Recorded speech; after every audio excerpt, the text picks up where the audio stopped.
Halo anak-anak kelas 5. Bagaimana kabarnya hari ini? Bertemu kembali dengan Ibu Nila.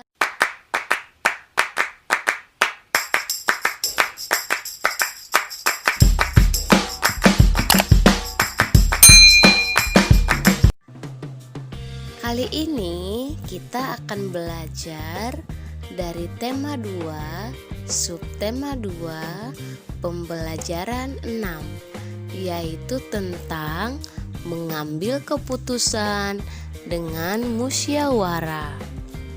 Sebelum kita memulai pembelajaran kita hari ini, marilah kita berdoa menurut agama dan kepercayaan kita masing-masing. Berdoa dimulai.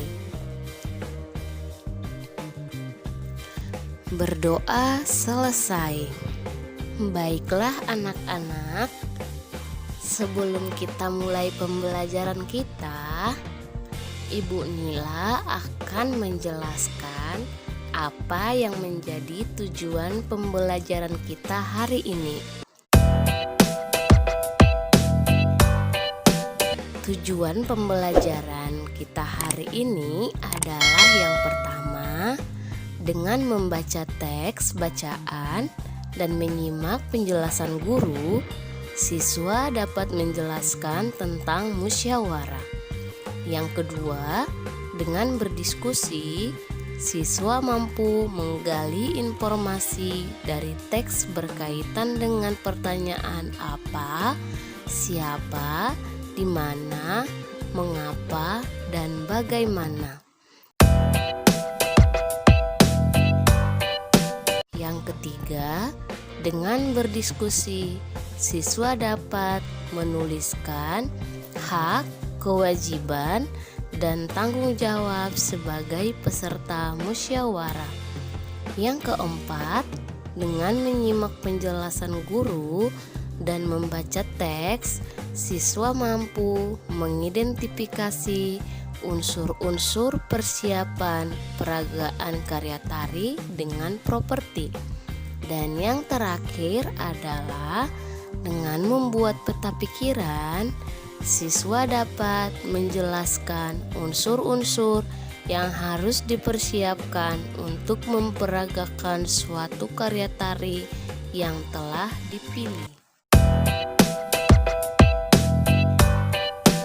Anak-anak, setelah kalian membaca teks tentang mengambil keputusan dengan musyawarah, kita mengetahui bahwa musyawarah berarti membicarakan dan menyelesaikan bersama suatu persoalan dengan maksud untuk mencapai mufakat atau kesepakatan. Dengan kata lain, musyawarah adalah pembahasan bersama suatu masalah guna mencapai keputusan. Sedangkan mufakat artinya kesepakatan untuk melaksanakan hasil musyawarah. Jadi yang dimaksud dengan musyawarah mufakat adalah perundingan bersama untuk memecahkan masalah sehingga tercapai keputusan bulat yang akan dilaksanakan bersama. Pengambilan keputusan harus didasarkan pada beberapa nilai penting agar semua pihak yang terlibat merasakan keadilan. Nilai yang mendasar tersebut diantaranya adalah 1. Nilai kebersamaan, 2. Nilai kebebasan mengemukakan pendapat, 3. Nilai menghargai pendapat orang lain, 4. Nilai jiwa besar serta lapang dada melaksanakan hasil keputusan dengan rasa penuh tanggung jawab.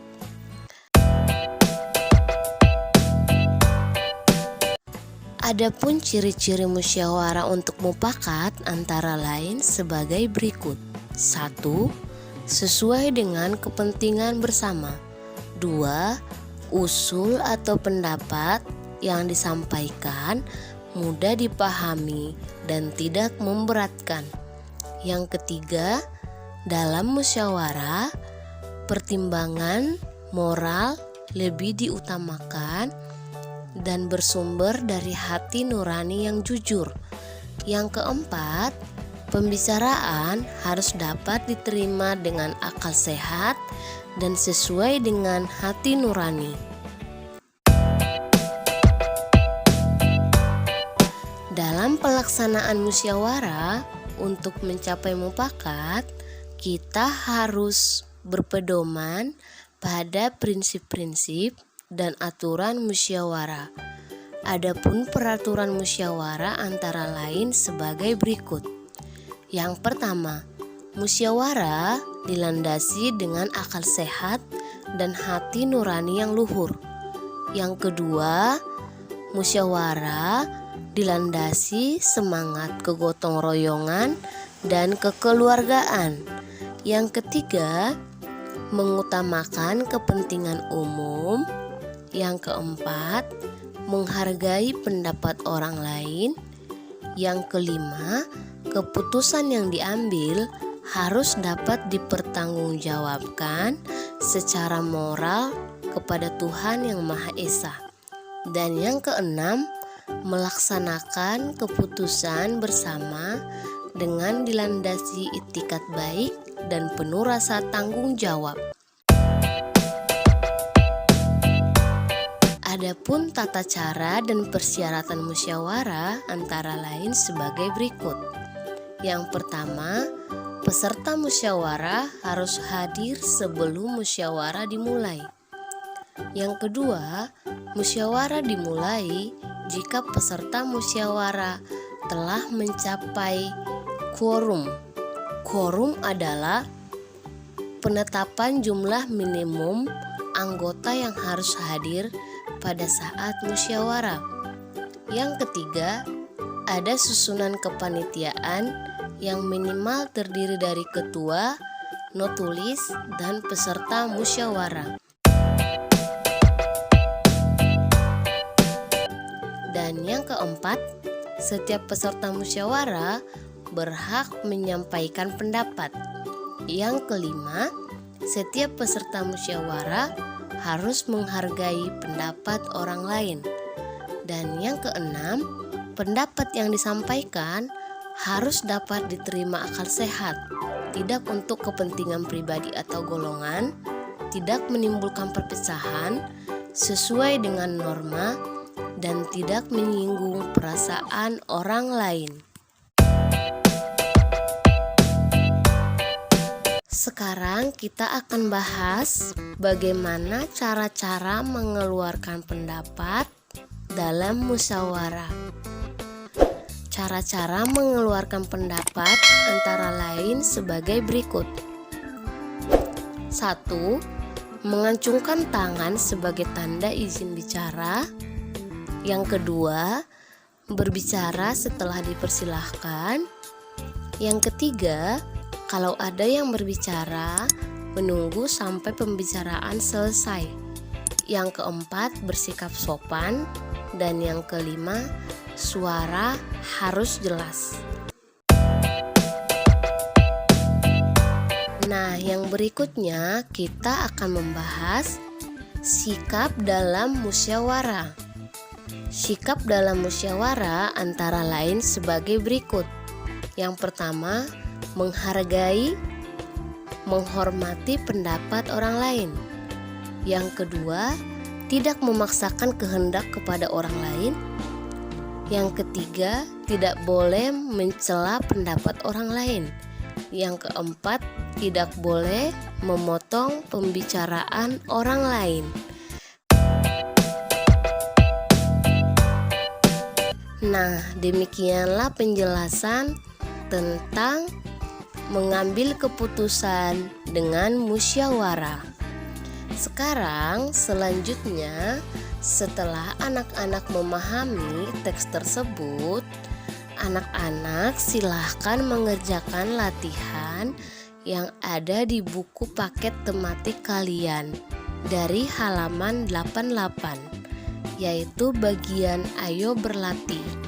Ya, sebelum kalian mengerjakan latihan halaman 88, terlebih dahulu Ibu Nila akan membagi kalian ke dalam beberapa kelompok.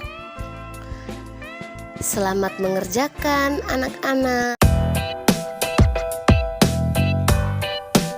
Sekarang kita lanjutkan kembali materi kita tentang peragaan karya tari. Sebelum melaksanakan peragaan karya tari, ada beberapa hal yang harus kita persiapkan. Tujuan persiapan yaitu agar peragaan karya tari berhasil dengan baik dan pantas untuk ditampilkan di depan orang lain. Persiapan yang dilakukan adalah sebagai berikut. Yang pertama, menentukan bentuk karya tari. Bentuk karya tari ada bermacam-macam. Ada bentuk tari tunggal, bentuk tari berpasangan, dan bentuk tari kelompok. Bentuk karya tari perlu ditentukan sebelum diperagakan di depan penonton. Yang kedua, memilih karya tari. Pemilihan karya tari harus disesuaikan dengan bentuk tari. Sebagai contoh, jika bentuk tari yang dipilih tari berpasangan, pilihlah karya tari berpasangan. Yang ketiga, menentukan jumlah penari. Jumlah penari disesuaikan dengan bentuk dan karya tari yang dipilih. Jika karya tari yang dipilih berpasangan, jumlah penarinya 2 orang atau kelipatannya. Yang keempat, memilih properti tari. Properti perlu dipersiapkan sejak awal dan selalu dipakai sejak saat latihan peragaan gerak tari. Tujuannya agar pada saat peragaan di depan penonton, kamu sudah terbiasa dengan penggunaan properti sehingga sesuai dengan gerak tari. Yang kelima, menentukan iringan tari. Saat ini, iringan tari bisa kita dapatkan dalam aneka bentuk rekaman, baik dengan pita kaset maupun CD. Persiapkan iringan tari sejak awal dan gunakan selalu setiap kali latihan. Yang keenam, memilih busana tari. Setiap karya tari memerlukan busana yang berbeda. Busana tari harus sesuai dengan tema tari. Saat ini banyak persewaan busana tari sehingga memudahkanmu dalam menyiapkan busana tari. Namun apabila di daerah tempat tinggalmu tidak ada penyewaan busana tari, kamu dan teman-temanmu dapat berkreasi menciptakan busana tari sesuai tema tari yang akan diperagakan. Baiklah anak-anak, setelah kita membahas tentang unsur-unsur yang harus dipersiapkan dalam peragaan karya tari, sekarang anak-anak silahkan kerjakan peta konsep yang ada di halaman 90.